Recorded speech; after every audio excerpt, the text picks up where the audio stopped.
வணக்கம். இன்றைய அரசியல் ஆடுகளத்தில் நம்ம என்ன பேச போகிறோம் அப்படின்னு பார்க்கலாம். முதல் செய்தி, டிஜிபி போஸ்டிங். டிஜிபி பதவியை பற்றி முதல்ல நம்ம பேசணும். எப்படின்னு கேட்டிங்கன்னா, டிஜிபி பதவி ரொம்ப நாளாக போடாமையே இருக்குது. அதில் என்ன பண்ணாங்க, பேனலு அவன் பேரை முன்னாடி வை, இவன் பேரை முன்னாடி வைன்னு ஸ்டாலின் இருக்கும்போது குட்டிச்சவராக்கி இந்த ஐபிஎஸ் அதிகாரிகளுக்குள்ள கோஷ்டி மோதல் இருக்குது. அந்த கோஷ்டியை வச்சு 8வது ஆளெல்லாம் போட வச்சாங்க. அதுக்கப்புறம் இப்போ விஜய் ஆட்சிக்கு வந்தோடனே இப்போ யாரை டிஜிபியாக போடுறது அப்படின்னு ஒரு பிரச்சனை வந்தது. அப்போ என்ன பண்ணாங்க, எலெக்ஷன் கமிஷன் நடுநிலைமையான ஒரு ஆளை பார்த்து இவர் நல்லவர் அப்படின்னு தேர்ந்தெடுத்தது சந்தீப் ராத்தோர். அவரை எலெக்ஷன் டைமில் அவங்க தான் எலெக்ஷன் கமிஷன் போட்டாங்க. இப்போ விஜய் அரசாங்கம் இப்போ முடிவு பண்ணணும் யாரை போடணும். 3 பேர் இருக்காங்க. சுப்ரீம் கோர்ட் சொல்லிட்டாங்க 3 பேர் கொண்ட குழுவை அமைக்கணும்.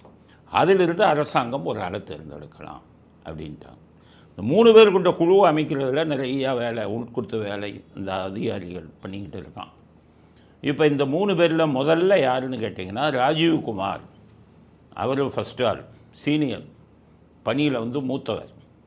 அதுக்கு அடுத்தது இப்போ டிஜிபியாக இருக்கார்ல சந்தீப் ராத்தோர், அவர்.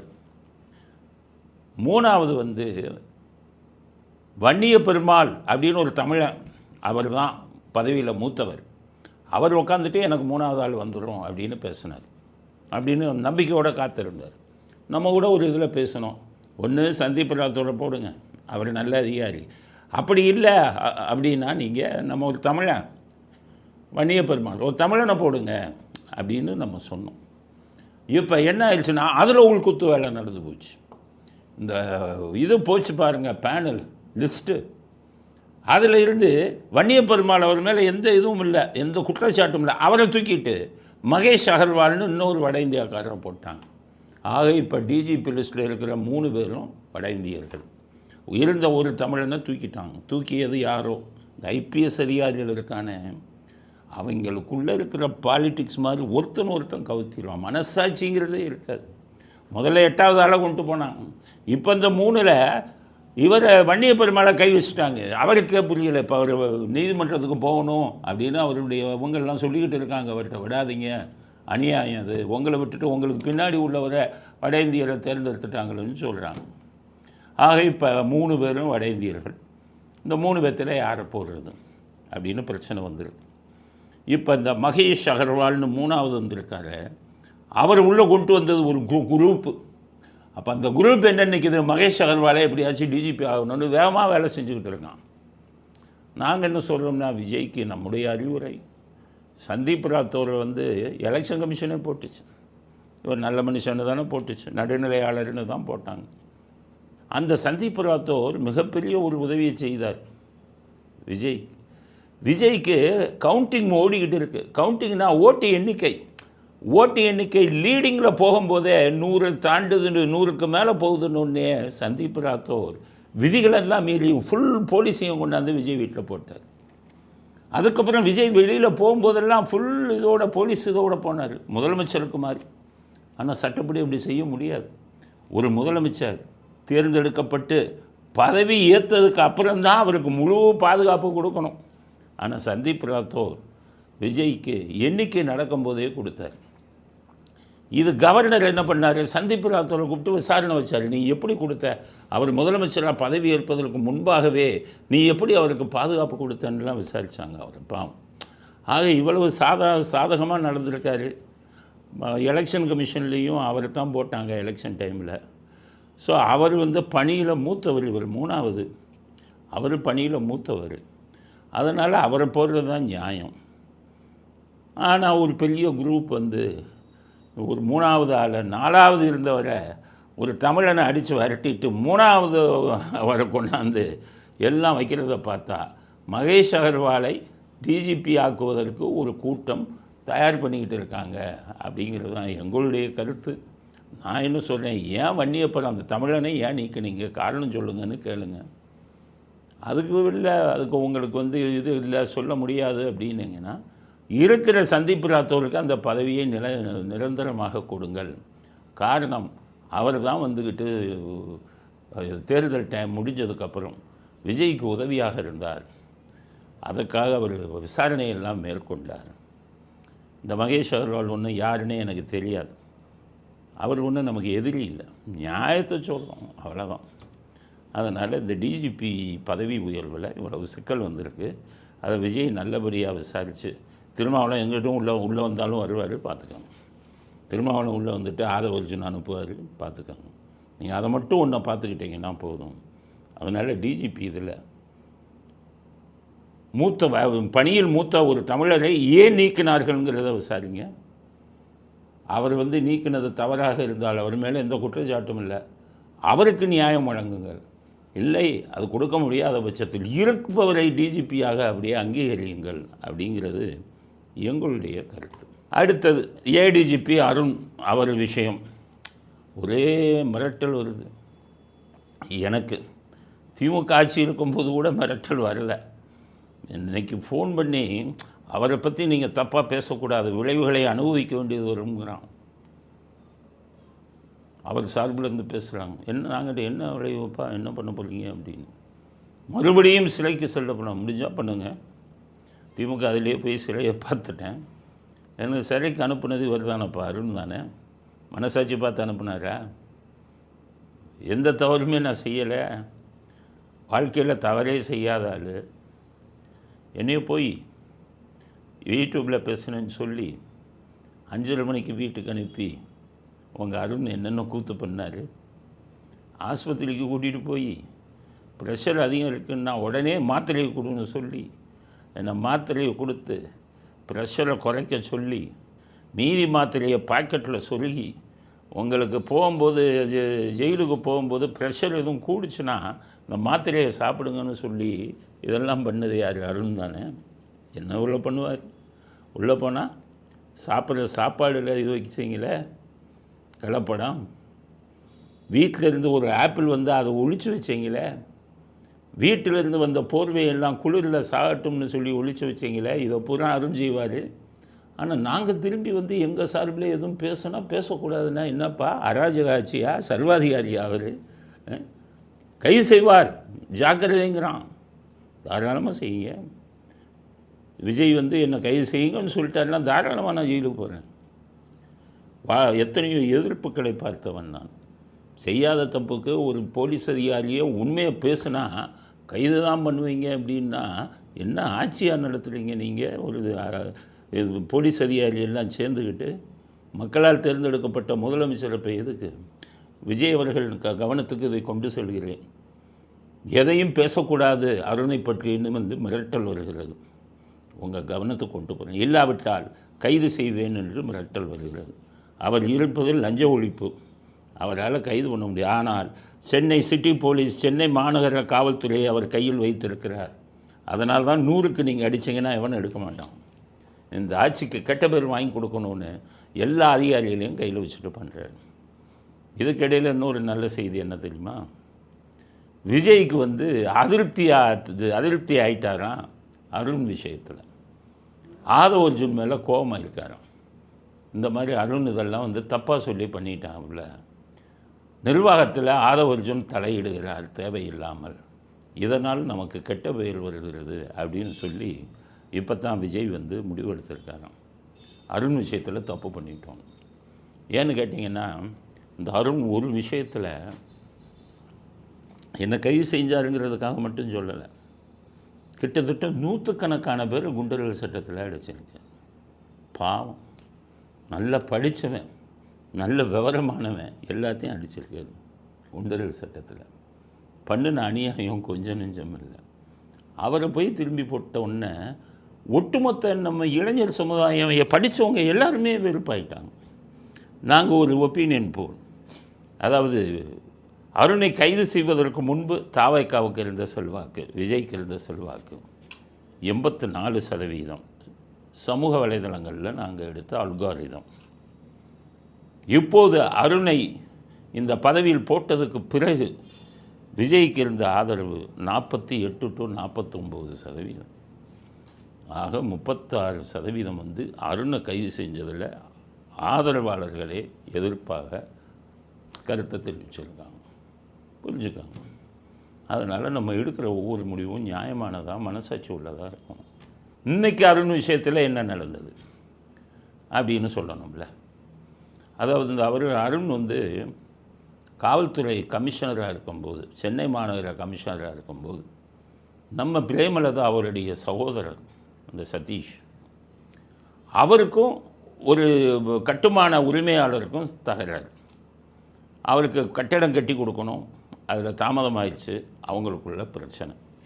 இவங்க ஸ்டாலினை போய் பார்த்து, ஸ்டாலின் அருண்கிட்ட சொன்ன உடனே அந்த கட்டிட உரிமையாளர் கோடீஸ்வரன் அவரை போய் குண்டாசில் போட்டார்.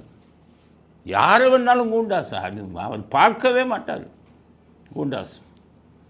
அவர் போய் ஜெயிலில் 6-7 மாதம் இருக்கார். அவர் மனைவி கேசம் போட்டாங்க. உயர்நீதிமன்றவங்க பார்த்துட்டு இவரை குண்டர்கள் சட்டத்தில் போட்டு அந்த அதிகாரி யாரியான்னு கேட்டாங்க. அவருக்கு கமிஷனர் நேரம் வாங்கன்ட்டு கோர்ட்டுக்கு நேரம் பதில் சொன்னேன். என்ன விளையாடுறீங்களா, போகிற வரவெல்லாம் குண்டர்கள் சட்டத்தில் போடுறீங்களா அப்படின்ட்டு இன்றைக்கி வர சொல்லிட்டாங்க. 27 கோர்ட்டுக்கு வான்ட்டாங்க. இதுக்கு இடையில் அவசரமாக திருமாவளவன்ட்ட போய் பிடிச்சி, ஆதவர்ஜுனை பிடிச்சி 27ஆம் தேதிக்கு முன்னாடி அவருக்கு நல்ல பதவி கொடுத்துடணும். கோர்ட்டில் போய் நின்று அந்த பதவியை பார்த்து இவங்க பயப்படணும்னு சொல்லி தான் அவசரமாக லஞ்ச ஒழிப்புத்துறை இயக்குனராக அவரை நியமித்தாங்க. இப்போ நியமித்த உடனே அவருக்கு பழைய ஏற்கனவே தலைக்கணும், இன்னும் சொல்லவா வேணும்.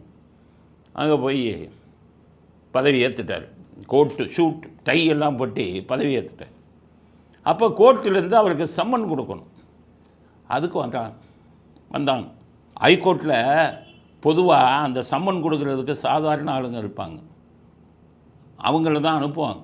ஆனால் ஒரு பெரிய பதவின்னு ஒரு ஆஃபீஸராக போட்டு சம்மனை போய் அவர்கிட்ட அருண்கிட்ட போய் கொடுத்துட்டு வாங்க, அவர் இப்போ இயக்குனர் ஆகிட்டார் லஞ்ச ஒழிப்பு பிரிவு, அதனால் போங்கண்ணா.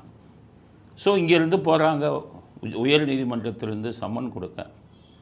யாருமே எந்த அதிகாரியாக இருந்தாலும் டிஜிபியாக இருந்தாலும் கோர்ட்லேருந்து ஆஃபீஸர் சம்மன் கொடுக்க வந்துட்டாங்கன்னா எல்லாத்தையும் நிறுத்தி வச்சுட்டு கூப்பிடுப்பான். கோர்ட்டை அவமதிக்கக்கூடாது. என்னங்க சார், கோர்ட்டில் சம்மன் உங்களுக்கு கொடுக்க சொல்லியிருக்காங்கம்மா, கையெழுத்து போட்டு போப்பான்னு அனுப்புவாங்க.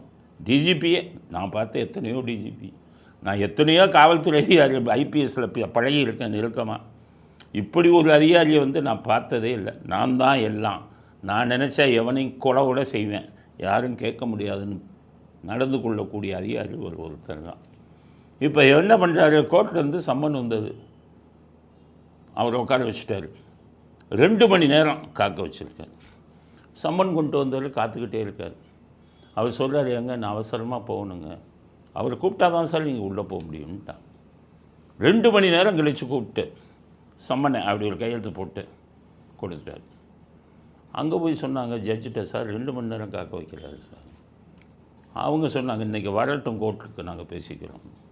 இன்றைக்கி கோர்ட்டுக்கு போனார். கோட்டு டையு பேண்ட்டு எல்லாம் போட்டு கோர்ட்டுக்கு போகிறார். இன்றைக்கி ஜட்ஜுங்க கேட்டாங்க, அருண் யார்? நான் தான் அப்படின்னாரு. முதல் கேள்வி, கோர்ட்டிலேருந்து வந்த அதிகாரியை சம்மனம் வாங்காமல் 2 மணி நேரம் ஏன் காக்க வச்சிங்கன்னு கேட்டான்.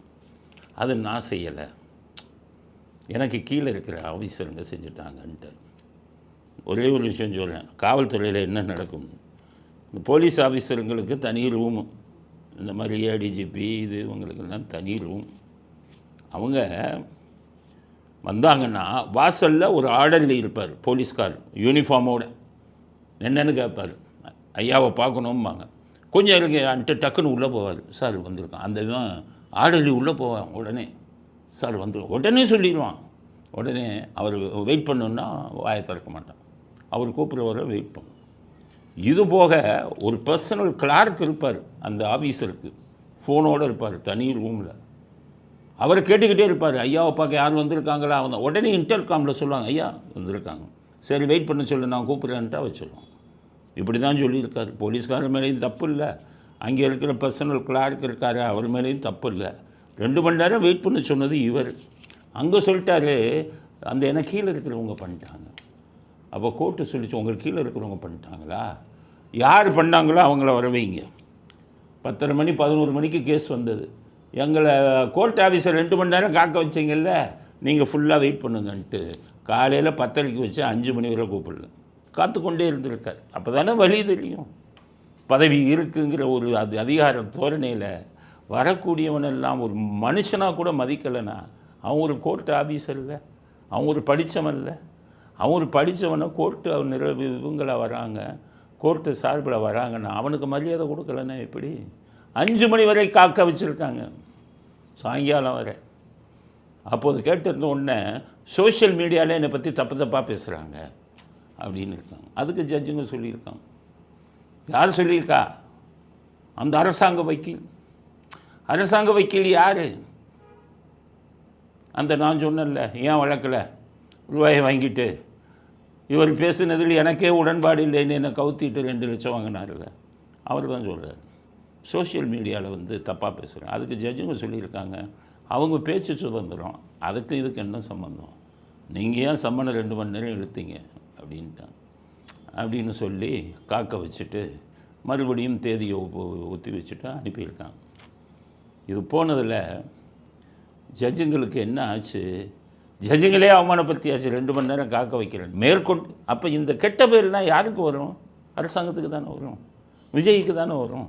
விஜய் தானே இப்படி ஆட்சி நடத்துகிறாரு, இப்படிப்பட்ட அதிகாரிகளுக்கு பதவி கொடுத்துருக்காருன்னு சொல்லி விஜய் மீது இது வராதா? அதிருப்தி வராதா? அதுக்காகத்தான் விஜய்கிட்ட சொன்ன, அந்த மாதிரி அதிகாரியை போடாதீங்க, எல்லாருக்கும் ஆபத்துப்பான்னு. எங்களுக்கே ஆபத்து இருந்தால் இப்போ என்னை மிரட்டாரு ஆளுங்களை, என்ன ஆகும் தெரியுமாங்கிறாங்களே, கைதே பண்ணுவாங்கிறாங்களே உங்கள் ஆட்சியில். அப்போ எங்கள் நிலைமை என்ன ஆகும்? மற்றவங்க நிலைமைலாம் என்ன ஆகும்? நிறைய பேர் பிடிச்சி வச்சுருக்காங்க. இப்போ வேற திருமாவளவனை யார் எதிர்த்து பேசுனாங்களோ எல்லாரையும் குறி வைக்க போகிறாங்க. அப்போ எங்களுக்கெல்லாம் என்ன பாதுகாப்பு? எந்த நேரம் வேண்டுமானாலும் அருண் அவர்கள் தூண்டிவிட்டு எங்களை கைது செய்கிறதுக்கு பண்ணலாம்ல. அப்போ ஆட்சியாளர்கள் நீங்கள் தானே எங்களை காப்பாற்றணும், அதிகாரிகளை ஆட்சியாளர்கள் தானே அடக்கணும். ஸ்டாலின் தான் ஒன்றுமே தெரியாமல் இவர் ஓட்டை விட்டுக்கிட்டு இருந்தார், இவங்கெல்லாம் ஆடினாங்க. மறுபடியும் ஆட ஆரம்பித்தாங்கன்னா இப்படிப்பட்ட அதிகாரிகள்கிட்ட வருது. எங்களை போன்றவர்களுக்கு என்ன பாதுகாப்பு? தமிழ்நாட்டு மக்களுக்கு என்ன பாதுகாப்பு? மறுபடியும் சவுக்கு சங்கரையும் இந்த சர்வாங்கிறதையும் அதுக்கப்புறம் இவர் ஏர்போர்ட்டு மூர்த்தி எல்லாத்தையும் குண்டர் சட்டத்தில் பண்ணாருன்னா உங்கள் பேரை வச்சுக்கிட்டு நீங்கள் எவ்வளோ நல்லா நடந்துக்கிட்டீங்க. இவருடைய அப்துல் கலாம் பிஏ இருக்கார் பொன்ராஜ், அவரையே நீங்கள் கைது பண்ணீங்களா?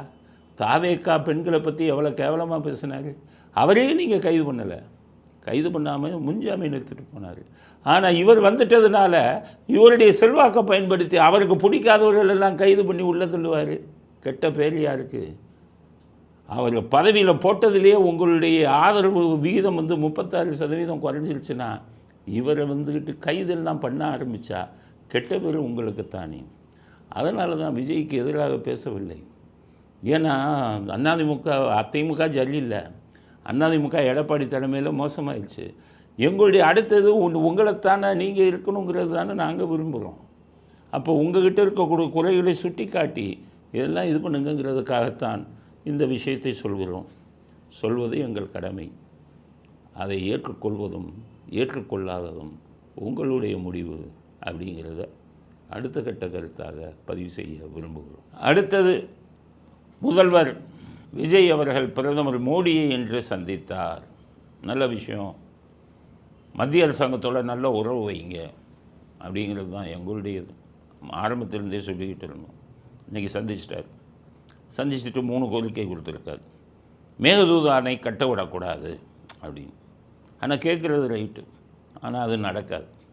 மத்திய அரசாங்கம் எப்படின்னா பிஜேபி மட்டும் இல்லை, காங்கிரஸும் அப்படி தான். அவங்கெல்லாம் தேசிய கட்சி. கர்நாடகாலேயும் அவங்க ஆட்சிக்கு வரணும், தமிழ்நாட்டிலையும் வரணும் அப்படின்னு நினைப்பாங்க. அதனால் மேகதூது அணையை நிறுத்துன்னு சொன்னால் கர்நாடகாவில் ஓட்டு விடாது. அதனால் அவங்க சொல்ல மாட்டாங்க. நீங்கள் ஏதோ பேருக்கு கேட்டிருக்கீங்க. ஆனால் தமிழ்நாடு அரசாங்கம் உச்சநீதிமன்றம் வழியாகவும் காவிரி ஆணையம் இருக்க அதன் வழியாகவும் சட்ட ரீதியான நடவடிக்கைகளை எடுத்தால்தான் மேகதூது அணையை தடுத்து நிறுத்த முடியும். ஏதோ நீங்கள் பேருக்கு கொடுத்துட்டீங்க, அவங்க செய்வாங்கன்னு நம்பாதீங்க அப்படிங்கிறது அவர் கொடுத்த முதல் கோரிக்கையில் நம்ம கருத்து. ரெண்டாவது என்ன கேட்டிருக்காரு தெரியுமா? அரசு விழாக்களில் நம்ம தமிழ்த்தாய் வாழ்த்துக்கு முதலிடம் கொடுக்க வேண்டும் அப்படின்னு சொல்லியிருக்காரு. நான் என்ன சொல்கிறேன், அரசு விழாக்கள்ங்கிறீங்க. எந்த அரசு விழா? மத்திய அரசு விழா, மாநில அரசு விழா, இதில் எதை சொல்கிறீங்க? மத்திய அரசாங்க விழாவாக இருந்தால் அவங்க தானே முடிவு பண்ணுவாங்க. அப்போ அவங்க வந்துக்கிட்டு இது வந்தே மாதரம், தேசிய கீதம், தமிழ்த்தாய் வாழ்த்துன்னு அகில இந்தியா முழுவதும் எப்படி இருக்கோ அப்படி தானே பண்ணுவாங்க. இதற்காக அவங்க சட்டமே போட்டாங்கல்ல மத்திய அரசாங்கம். மத்திய அரசாங்கம் நடத்தும் விழாவில் இப்படி தான் பண்ணுவோம். அதனால் விஜய்க்கு சொல்ல, நம்ம மாநில அரசாங்கம் நடத்தும் விழாக்களில் தமிழ்நாட்டாய்க்கு முதல் இடம் கொடுங்க. இந்த திருட்டு கூட்டம், இவங்களுக்கு படிக்கப்பவும் தெரியாது, அறிவும் கிடையாது, இவன் தான் சொல்லிக்கிட்டே இருப்பான் தமிழ்த்தாய் வாழ்த்து. அப்போ அவன் இப்படி கொடுப்பான். மத்திய அரசாங்க விழாக்களில் அவங்க தான் அது பண்ணுவாங்க. அதில் போய் நம்ம கேட்க முடியாது. கேட்டுட்டீங்க, ஆனால் அவங்க அப்படி தான் நடப்பாங்க.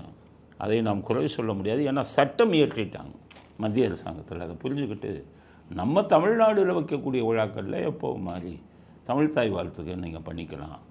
இந்த முட்டாள்கள் கூட்டம் சொல்கிறத நம்பி நீங்கள் அதை அந்த இதை கோரிக்கையை பெருசாக கொண்டு போகாதீங்க.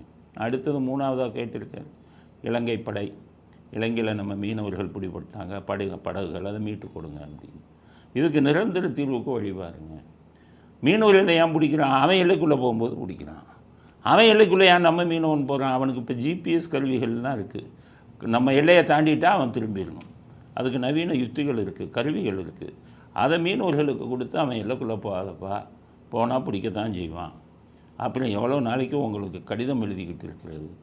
அதனால் இதை நிரந்தரமாக நிறுத்துவதற்கு என்ன வழி அப்படிங்கிறத வருங்காலங்களில் யோசிப்பது நல்லது. இன்னும் வேணும் சொல்லப்போனால், கச்சத்தீவை மீட்பதற்கு மத்திய அரசாங்கம் நடவடிக்கை எடுக்கணுங்கிற கோரிக்கை வைங்க. ஏன்னா இலங்கை பொருளாதார ரீதியாக மோசமாக இருக்கும்போது மத்திய அரசாங்கம் பல ஆயிரம் கோடியை கடனாக கொடுத்தாங்க. சீனா அங்கே இலங்கை நிலைமை மோசமாக இருக்கும்போது கடனை கொடுத்துட்டு எனக்கு துறைமுகம் அனுப்புறதுக்கு இது கொடுன்னு துறைமுகத்தை கொடுத்துட்டாங்க இலங்கை. அதே மாதிரி இந்த இலங்கைக்கு பொருளாதார உதவியை செய்யும்போது கச்சத்தீவனை கொடு அப்படின்னு கேட்டு வாங்கணும். அதுக்கு நீங்கள் மத்திய அரசை வலியுறுத்தணும். இதுக்கிடையில் நம்ம இவங்க இருக்காங்கல்ல, தமிழிசை, அவங்க அநேகமாக விஜய் கட்சியில் சீக்கிரம் சேர்ந்துருவாங்கன்னு நினைக்கிறேன். அவங்க விஜயை பாராட்டிக்கிட்டே இருக்காங்க. சமீபத்தில் என்ன சொன்னாங்க, விஜய்க்கு கேரளாலையும் செல்வாக்கு இருக்குங்கிறாங்க. அதனால் விஜய் கேரளாவில் நாள் ஜெயிச்சுருவாருங்கிறாங்க. அது தாவேக்காரங்க கூட சொல்லு, அது தமிழிசை சொன்னாங்க. அதுக்கப்புறம் சொல்கிறாங்க, இந்தியாவில் மற்ற பகுதிகளில் கூட விஜய்க்கு செல்வாக்கு அதிகமாகுதுங்கிறாங்க. பிஜேபியில் இருந்துக்கிட்டே அநேகமாக இங்கே பெட்டிஷன் போட்டுருவாங்கன்னு நினைக்கிறாங்க. சீக்கிரமாக இங்கே சேர்றது. இன்றைக்கி இதில் போட்டுட்டாங்க, விஜயும் மோடி அவர்களும் சந்தித்தது என்னென்னா, விஜய் இன்னொரு விஜயை சந்தித்தார். மோடி பேரையே மாற்றிட்டாங்க விஜய். என்னங்க மோடி பேரை போய் விஜய்னு மாற்றிட்டிங்கன்னா, இந்த விஜய்னா வெற்றியாளர், அவரையும் விஜய்னா அவரும் ஒரு வெற்றியாளர். வெற்றியாளரை சந்தித்தார். விஜய்னா வெற்றி தானே, அதனால் விஜயை சந்தித்தார்னு சொல்லி யாரோ இந்த ஸ்டாலினுக்கும் உதயநிதிக்கு எழுதி கொடுத்த மாதிரி எழுதி கொடுத்துருக்கான்னு நினைக்கிறேன். உடனே அப்படி சொல்லிட்டார். ஒரு விஜய் இன்னொரு விஜயை சந்திக்கிறார். வெற்றி பெற்றவரை ஒரு வெற்றி பெற்றவர் இன்னொரு வெற்றி பெற்றவரை சந்திக்கிறார். இல்ல, இந்த விஜய் தமிழ்நாட்டில் உள்ள விஜய் ஏற்கனவே விஜயம் செய்து வெற்றி பெற்று கொண்டிருக்கின்ற ஒருவரை சந்திக்கிறார். அவள்தான் ரொம்ப பாராட்டிட்டார். அதனால் கூடிய சீக்கிரம் இங்கே வந்துடுவாருன்னு நினைக்கிறேன். ராஜ்யசபா எம்பியை வாங்கிட்டு இங்கே செட்டில் ஆகிடலாமா அப்படின்னு நினைக்கிறாருன்னு நினைக்கிறேன். அதனால் விஜய் பிரதமரை சந்தித்ததோடு நிர்மலா சீதாராமனையும் சந்தித்தார். அது ரொம்ப முக்கியம். அவர் தமிழ்நாட்டுக்காரர், நிறைய உதவி செய்வார். இந்த கூட்டம் பூரா G2 இன்கம் டேக்ஸ் ரைடு அடிக்கும்போது தான் போய் வாங்கிட்டு வரணும். அதனால் விஜய் தமிழ்நாட்டுக்கு தேவையான விஷயத்துக்கு அவங்கள யூஸ் பண்ணிக்கோங்க. அவங்க ரொம்ப நல்ல பெண், தமிழ்நாடு உணர்வு உள்ளவர், ஒரு லஞ்சம் இதெல்லாம் ஊழல் பண்ணாதவர். ஒரு சாதாரண சேலையை கட்டிட்டு சென்னைக்கு வந்தாங்கன்னா மயிலாப்பூரில் போய் காய்கறி மார்க்கெட்டில் அவங்களே காய்கறி வாங்கிட்டு வர்றவங்க, அவங்கள உபயோகப்படுத்தி கொள்ளுங்கள் அப்படிங்கிறது அடுத்த கட்ட கருத்து. அடுத்தது எம்எல்ஏக்கள், அதிமுக எம்எல்ஏ எல்லோரும் இப்போ செட்டில்மெண்ட்டுக்கு வந்துட்டாங்க. எல்லா எம்எல்ஏக்களும் இவங்க சைடு இருந்த எம்எல்ஏக்கள்லாம், வேலுமணி சைடு இருந்த எம்எல்ஏக்கள்லாம் எடப்பாடியை போய் சந்திச்சிட்டாங்க. சந்தித்து நமக்குள்ளே சண்டை வேணாம், விஜய் எங்களை சேர்க்க மாட்டேங்கிறாரு, அதனால் நாங்கள் அம்போன்னு நடந்து தெருவுக்கு வந்துட்டோம், திருப்பி உங்கள்கிட்டயே சேர்றோம் அப்படின்ட்டாங்க. எடப்பாடி சொல்லிட்டாரு, நீங்கள் மன்னிப்பு கடிதம் எழுதி கொடுங்க. சரி, எல்லாம் மன்னிப்பு கடிதம் எழுதி கொடுத்தாங்க. நான் சொல்லணும், எடப்பாடி மன்னிப்பு கடிதம் எழுதி கொடுக்கணும்ல. திமுக ஆதரவுடன் அதிமுக அரசாங்க அமைப்பும் செஞ்சது பச்சை துரோகம் இல்லையா? அதை எடுப்பதற்கு உங்களுக்கு என்னையா அதிகாரம்? திமுகவோட ஆதரவோடு இருப்பேன்னு எடுக்கிறதுக்கு என்ன அதிகாரம்? என்ன ஜெயலலிதாவா இல்லை எம்ஜிஆரா? நீங்கள் மன்னிப்பு கடிதம் எழுதி கொடுத்துருக்கோம். அதனால தான் சிவி சண்முகம், விஜயபாஸ்கர்னு ஒரு எம்எல்ஏ, இன்னொரு 3 எம்எல்ஏ போகவே இல்லை. சிவி சண்முகம் சொல்கிறார், எடப்பாடி சர்வாதிகாரத்தனமாக நடந்து கொண்டிருக்கிறார். அதான் அவருக்கு ஜெயலலிதான்னு நினைப்பு. அதனால் இந்த 3 பேர் போகலை. இந்த 3 பேர் ராஜினாமா பண்ணிட்டாங்கன்னா ஏற்கனவே 5 வேக்கண்ட். இந்த 3 சொன்னால் 8 வந்து காலியாயிடும். விஜய்க்கு 107, இந்த 8 சேர்ந்ததுன்னா 115 வந்துடும்னு கணக்கு போடுறாங்க. இந்த கணக்கு போடும்போது திருமாவளவனுக்கு கோவம் வந்துச்சு. என்னையா அந்த கணக்கு போடுறாங்க? நம்ம இந்த 2 வச்சு தான் மிரட்டிக்கிட்டு இருக்கோம். நம்ம இந்த 2 வச்சு தான் இவனை வந்து ஆதவ அர்ஜுனை வச்சுக்கிட்டு எல்லாம் கமிஷனர் போடுறதுலேருந்து, இதில் போடுறதுலேருந்து, டிஜிபி போடுறதுலேருந்து, அருணை போடுறதுலேருந்து எல்லாம் நம்ம சாதிச்சுக்கிட்டு இருக்கோம். இவங்க எல்லா சீட்டும் தனியாக ஜெயிச்சிட்டாங்கன்னா நமக்கு மரியாதை போயிருமே அப்படின்ட்டு இந்த மாதிரி அதிமுக எம்எல்ஏக்களை நீங்கள் விலைக்கு வாங்குவதை கடுமையாக கண்டிக்கிறேன்னு சுயநலத்தோடு சொல்கிறார். நம்ம பழப்பு போயிடும். அதனால் இவரை கட் பண்ணுறதுக்காவது 110-15 எம்எல்ஏகளை எங்கேயாச்சும் வாங்கி நின்று தனியாக மெஜாரிட்டியை பெறுங்கள். இவங்களை வச்சுக்கிட்டு இருந்தீங்கன்னா நித்தியகண்டம் பூர்ணா இசை ஒன்றா பேசி தமிழ்நாட்டின் முதல்வர் அவர்தாங்கிற மாதிரி நடந்து கொள்வார். ஆதவர்ஜுனா மேலே எங்களுக்கு எந்த வித ஒரு வருத்தமும் இல்லை. குற்றச்சாட்டு என்னென்னா இவர் வந்து திருமாவளவனின் ஏஜெண்ட் அப்படின்னு சொல்லிக்கிட்டு இருந்தோம். இன்றைக்கி பார்த்தீங்கன்னா உதயநிதியின் ஏஜெண்ட்டாக மாறிட்டார். செண்பகமூர்த்தி, இந்த படத்தை பாருங்கள். இவர் ரெஜெண்ட்டோட மேனேஜர், ரெஜெண்ட் எல்லாமே இவர் தான். அவரே இவர் போய் பார்த்துருக்காரு ஆதவர்ஜுனா. இந்த படத்தை பாருங்கள். இப்போ திருமாவளவனுக்கு ஏஜெண்ட்டாக இருந்த மாதிரி உதயநிதிக்கு ஏஜெண்ட்டாக இருவார்னு ஒரு பயமாக இருக்குது. ரெஜெண்ட் மேனேஜரை இவரையும் போய் பார்க்குறாரு. இவர் மந்திரி. அப்போ ரெஜெண்ட் மேனேஜர் இவரை வந்து பார்க்கணும். இவர் அவரை போய் பார்க்குறாருன்னா அடுத்த திட்டம் என்னமோ தயாராகிட்டு இருக்குது. ரெஜெண்ட் இப்போ உதயநிதி ஏதாச்சும் லிஸ்ட்டை கொடுத்தா அவங்களுக்கு வேண்டியவங்களுக்கு வாங்க போகிறாரோ அப்படின்னு தெரியலை. இவருக்கு ஆதவர்ஜுனுக்கு சொல்கிறேன், உங்களுடைய சொந்த வாழ்க்கையை கேட்கும்போது எனக்கே மனசு கஷ்டமாக இருந்தது. சாதாரண நிலையிலேருந்து நீங்கள் முன்னுக்கு வந்திருக்கீங்க. நல்ல விஷயத்துக்கு பயன்படுங்க, நல்லவங்களுக்கு ஹெல்ப் பண்ணுங்கள். திருமாவளவனெல்லாம் எங்களுக்கு இன்னும் கோபம் இல்லை. அவர் ஜாதி வெளி பிடித்தவர். ஜாதி ரீதியாக அத்தனை பேரையும் பழி வாங்குவார். எங்களை போன்றவரெல்லாம் அவருக்கு வந்து இது பண்ணிக்கிட்டு இருக்கோம். எந்த நேரத்தில் ஜாதியின் அடிப்படையில் எங்களுக்கு என்ன கெடுதல் பண்ணுவாரோ இவருக்கு துணையாக நீங்கள் இருந்துக்கிட்டு இருக்கீங்க. ஜாதி ரீதியான அதிகாரிகளை நீங்கள் போட்டு விட்டீங்கன்னா எங்களை போன்றவரெல்லாம் பல பிரச்சனைகளை இது பண்ணுவாங்க, வேண்டியது வரும். அதனால் ஆதவர்ஜுனுக்கு சொல்கிறேன், திருமாவளவனோட தொடர்பு முழுவதும் துண்டியுங்க. அந்த இப்போ போயிருக்கீங்கல்ல உதயநிதி ஏஜெண்ட்டு, அந்த ஆள் தொடர்பையும் துண்டிங்க. தாவேக்காரவங்களுக்கு மட்டும் உதவி செய்யுங்க. திமுககாரர்களுக்கும் உங்களுக்கும் திருமாவளவனுக்கும் எந்த உதவியும் செய்யாதீர்கள். அப்படி செய்தால் இந்த சமுதாயத்துக்கே நீங்கள் செய்யக்கூடிய துரோகமாக அமையும் அப்படிங்கிறத அடுத்த கட்ட கருத்தாக பதிவு செய்ய விரும்புகிறோம். அடுத்தது முக்கியமான விஷயம், திருமாவளவன் இன்றைக்கி பேசியிருக்கார். கரூர் சம்பவம் ஒரு விபத்துங்கிறார். இதை நான் வந்து ஆதவர்ஜுன்ட்டே சொல்லிட்டேங்கிறார். இந்த வீடியோவை பாருங்கள். கரூரிலே 41 பேர் இறந்தபோது அந்த துயரம் எனக்கு மிகப்பெரிய பாதிப்பை ஏற்படுத்திய நிலையில் ஆதவர்ஜுன் அவர்களை தொடர்பு கொண்டு என்ன நடந்தது என்று கேட்டேன். நடந்ததை சொன்னார். வருத்தப்பட வேண்டாம், மனம் தளர வேண்டாம், இது ஒரு விபத்து, அவ்வளவுதான். இதற்கு அரசியல் உள்நோக்கம் கற்பிக்க வேண்டாம், இதை கடந்து செல்லுங்கள், விஜய் அவர்களுக்கும் என்னுடைய வருத்தத்தை வெளிப்படுத்துங்கள் என்று அவரிடத்திலே சொன்னேன். அவ்வளவுதான். இப்போ நான் என்ன கேட்குறேன், கரூர் சம்பவம் திட்டமிட்ட சதி, கரூர் சம்பவம் ஒரு அப்பட்டமான கொலை அப்படின்னு சொல்லி நான் பேசினேன். ஏன்னு கேட்டிங்கன்னா 41 பேர் வந்து சாக வேண்டிய அவசியமே இல்லை. சின்ன இடத்துல கொடுத்துட்டாங்க. உள்ளுக்குள்ளே செந்தில் பாலாஜியாலாம் நுழைஞ்சிட்டாங்க. ஒருத்தர் பிடிச்சி தள்ளியிருக்காங்க. பள்ளத்தில் போய் விழுந்துட்டாங்க அந்த அப்பாவி பரம்பவங்கள்லாம், மக்கள்லாம். அவங்கள வந்து போஸ்ட்மார்ட்டம் பிரேத பரிசோதனையை செய்ய விடாமல் அவசரமாக எரிச்சிட்டாங்க. இது திட்டமிட்ட சரி. இது வந்து உயர்நீதிமன்றம் சொன்னதும் தப்பு. ஏன்னா மதுரை உயர்நீதிமன்றம் தான் அதை விசாரிக்கணும். சென்னை உயர்நீதிமன்றத்தில் அவசரமாக விசாரித்து விஜயை குற்றவாளின்னு வர சொல்லிட்டாங்க அப்படின்னு பேசினேன். என்னையும் அரெஸ்ட் பண்ணாங்க. இப்போ இவர் சொல்கிறாரு திருமாவளவன், இல்லை அது இது வந்து தான் விபத்து தாங்கிறாரு. ஆதவர்ஜுன்ட்டையும் சொல்லிக்கிட்டேங்கிறாரு. அப்போ நாங்கள் பேசுனதெல்லாம் தப்பா? அது சொல்லணும். நீ நாங்கள் உண்மையை தானே பேசணும், ஆதாரத்தோடு தானே பேசணும். அது திருமாவளவனோட நீங்கள் சேர்த்து வச்சுருக்கீங்க. திருமாவளவனே உங்கள் மெயின் இதே அது தானே. கரூர் சம்பவத்துக்கு நீங்கள் தானே இப்போ போய் உச்ச நீதிமன்றத்தில் கேஸை போட்டு சிபிஐ விசாரணைக்கு அனுப்பியிருக்கு உச்சநீதிமன்றம். கரூர் விஷயத்துமா உங்களையும் கூப்பிட்டு விசாரித்தாங்க. ஆனால் திருமாவளவன் விபத்துன்னு சொன்னால் இதை ஏற்றுக்கொள்கிறீங்களா? ஆதவர்ஜுன், விஜய், நீங்களும் இதை ஏற்றுக்கொள்கிறீங்களா? அப்படிப்பட்ட ஒரு பேசக்கூடிய ஒரு ஆளை வச்சுக்கிட்டு நீங்கள் அரசாங்கத்தில் கூட வச்சிங்கன்னா எப்படி? அதனால் இதிலே இதாகுது. எங்களை போன்றவர்கள் பட்ட துன்பத்துக்கு காரணமே அதை விபத்து இல்லை, அது திட்டமிட்ட சதின்னு சொன்னதுனால தான். ஆனால் இன்றைக்கி உங்கள் கவர்மெண்ட்டை ஆட்டி படைக்கிறவங்களே இந்த மாதிரி சொல்கிறாங்கன்னா அதுக்கு நீங்களும் உடன்படுகிறீர்களா அப்படிங்கிறது தான். உடன்படலைன்னா அவங்களெல்லாம் கூட்டணியை விட்டு விளக்குங்க. இப்போ வைகோ ரெடியாக இருக்கார் உங்களோட சேர 2 சீட். வைகோ வந்தாருன்னா கூட்டிகிட்டு போகிற விளக்குங்க. இவர் குழம்பிய புட்டையில் மீன் பிடிக்கிறார். உங்களுக்கு எதிரான கருத்துக்களை இன்றைக்கி தைரியமாக பேசுகிறார்.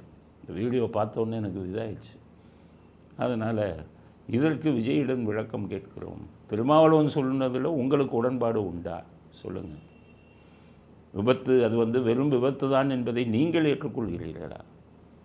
அதுக்கு ஆதவர்ஜுனும் பதில் சொல்லணும் இந்த விஷயத்தில் அப்படிங்கிறது அடுத்த கட்ட கருத்து. இத்துடன் இன்றைய அரசியல் ஆடுகளம் நிறைவு பெறுகிறது. மீண்டும் நாளை புதிய செய்திகளுடன் உங்களை சந்திக்கிறோம். நன்றி, வணக்கம், ஜெயந்த்.